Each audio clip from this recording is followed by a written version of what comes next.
बिस्मिल्लाहिर्रहमानिर्रहीम। आज हम पढ़ रहे हैं विटामिन्स के बारे में। विटामिन्स तो सबसे पहले हम ये देखेंगे कि आखिर इनकी जो डिस्कवरी थी वो किसने की। तो इनको जो डिस्कवर किया था वो किया था कैसमीर फंक ने। और कब किया था? इनको डिस्कवर किया था 1912 में। अब हम देखेंगे इसकी टाइप्स कितनी है, कितने किस्म के विटामिन जो हैं पाए जाते हैं, मौजूद है। तो vitamin A, vitamin B, C, D, E and K. तो ये विटामिन जो है हमें पाए जाते हैं, मौजूद होते हैं, हमें मिलते हैं मुख्तलिफ़ ग़िज़ाओं से। तो सबसे पहले हम ये देखेंगे कि विटामिन्स की वजह से जो डिफ़िशेंसी होती है या जो कमी होती है हमारे जिस्म में वो क्या होती है। विटामिन ए की वजह से जो हमें कमी होती है वो होती है नाइट ब्लाइंडनेस, मतलब कि रात का अंधापन। और जो विटामिन बी की कमी से होती है वो होती है बेरी। और जो विटामिन सी की वजह से होती है वो होती है स्कर्वी।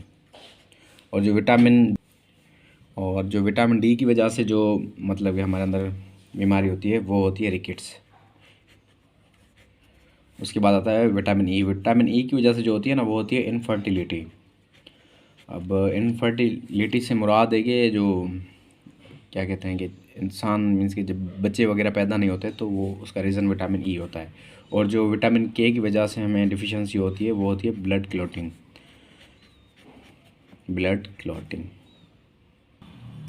तो हमने ये पढ़ ली कि इनकी वजह से कौन कौन सी डिफिशिएंसीज़ होती हैं, मतलब कि कौन कौन सी बीमारियां या इनकी वजह से क्या प्रॉब्लम्स होती हैं वो हमने पढ़ ली। अब हम पढ़ेंगे कि आखिर ये जो विटामिन्स हैं ये किन किन चीज़ों में पाए जाते हैं। तो पहले हम vitamin A, B, C, D and E, K, तो ये हम लिख लेते हैं। अब इनके जो मीन्स कि ये जहाँ से हमें पाए जाते हैं, मिलते हैं, कहाँ से हम ये विटामिन हासिल कर सकते हैं, तो वो हम लिखेंगे। तो विटामिन जो ए है वो हमें मिलता है कैरेट्स से और फिश से। उसके बाद हम विटामिन बी पे आते हैं, तो ये हमें मिलता है मीट एंड एग से। उसके बाद विटामिन जो सी है ना, इसके हवाले से मैं आपको एक और बात बता दूँ कि इसका जो दूसरा नाम है वो है एस्कॉर्बिक एसिड। तो इसे एस्कॉर्बिक एसिड भी कहा जाता है। और इसकी वजह ये है कि ये जो है ना, जो खट्टी चीज़ें होती हैं ना, जैसे लेमन, ऑरेंज, तो ये खट्टी चीज़ों से मतलब कि पाया जाता है, मौजूद होता है, तो इसे एस्कॉर्बिक एसिड भी कहा जाता है। उसके बाद हम जब विटामिन डी की तरफ आते हैं तो आपको पता है ये विटामिन डी जो है ना, ये जो है हमें सनलाइट से मिलता है।